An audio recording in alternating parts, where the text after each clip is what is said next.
know, with just the inception of Uncharted, we wanted to create a playable summer blockbuster. We've always rooted it in, it's character-driven, story-based, action-adventure shooter.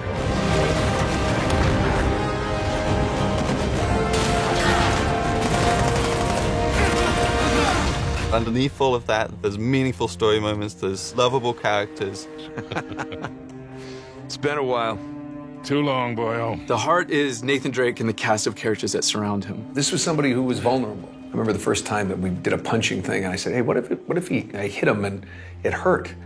You know, I said, I've punched people, it hurts. So he was one of the first people who would hit and go, you know, and when he fell from a height, it knocked the wind out of him and he would struggle to get up. That's what Nate is at his core. He's just a normal guy trying to do the best he can, and he just keeps falling into these extraordinary circumstances and, you know, has to dig his way out of them. And everybody wants to be that guy. You want to be that adventurer that's digging up treasures that have been lost to history and time. You want to see what kind of problems he gets himself into and how they're going to get out of it. And you get to be part of that adventure, like, how am I going to get them out of that? With Uncharted 1, you know, that was our first game on the PlayStation 3.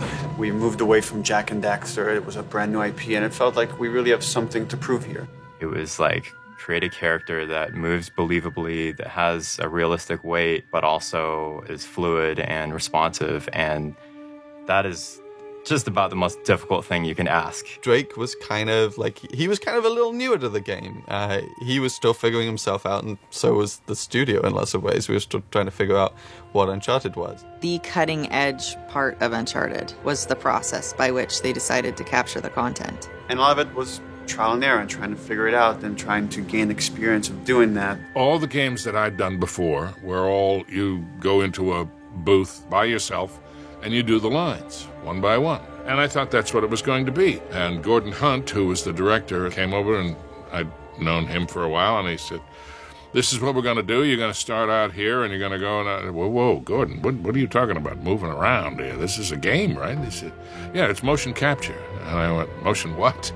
And I think, you know, especially 10 years ago when this started, that was something that people never saw. And we had this idea of the game was going to be 3 pillars. It was going to be combat, traversal, and puzzles.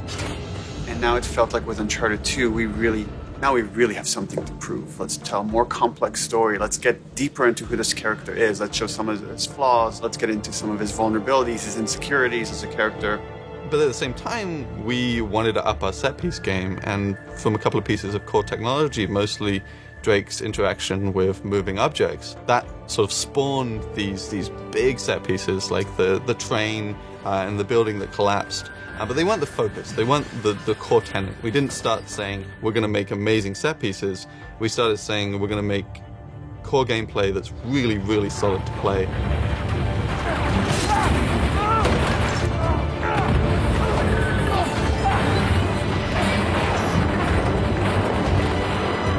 By the time we got to 3, it was like, okay, how do we take all of that and go bigger?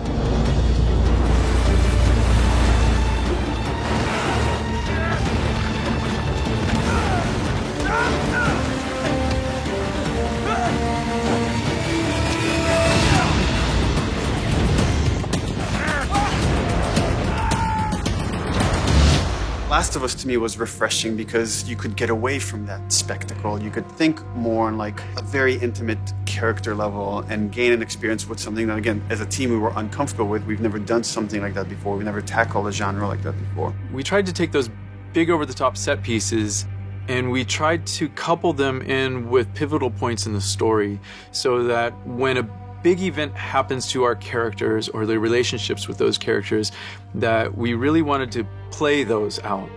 The ideal for us is that when you're playing the game and the character's going through an emotion on the screen, that we've made you feel that emotion. One thing that we really learned from The Last of Us and kind of experimented with and got really good results from is just allowing the player to just poke around in an intriguing environment. You know, talk to people, have these kind of side conversations with your buddies or with your allies and stuff that give the player this slow time to really make themselves a part of this world.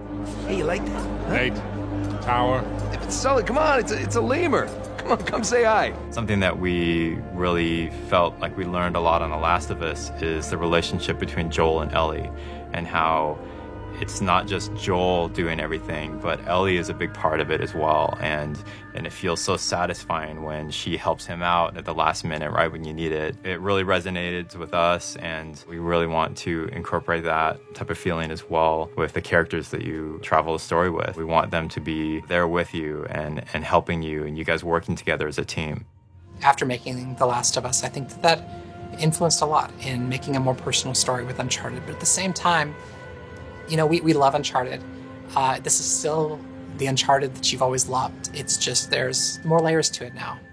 So moving back into the Uncharted world is kind of like coming home in a way and creating a very kind of brighter, larger world to play in. It's similar in some ways to, you know, Nathan Drake being drawn back to the adventure, being for us to like go big again and go like big spectacle, big explosions, while trying to like take on all the lessons we've learned throughout the games that we've worked on and try to tell a more human story within that. Uncharted 4, perhaps as a result, is going to be the best balance of bombastic and over-the-top and exciting adventure and these smaller moments, these small intimate moments that end up meaning just as much, that end up sticking with us for just as long. I think there's a lot of responsibility for us to be true to what has come before with Uncharted. The last 3 games were these amazing adventures, and now that we're doing the 4th one, which may be the final chapter, there's a lot of respect that the characters have earned. There's a lot of emotion that we've invested in these guys and gals over the years, and a lot of hard work that's gone into to make it all possible. We feel like there's so much invested from all the people here that have been working on Drake and this whole like world for a decade. We want to do ourselves the service of actually tying this together. And I think there is some responsibility there to take it seriously, to tell the story of these characters honestly, because there are so many people that take such joy in it, that our responsibility is to then make sure that they're getting the best possible game we can make. And that's constantly as a team, you're seeing how every department pushes the other one, and we strive for nothing less than perfection. Even though we'll never achieve it, we're constantly shooting for that. And that's the thing that drives us, is we want to make something that we can look at and be proud of and say like, man, this is like how cool we made this. Every pixel on the screen, like somebody here, there was energy that went into every single pixel on that screen. That's awesome.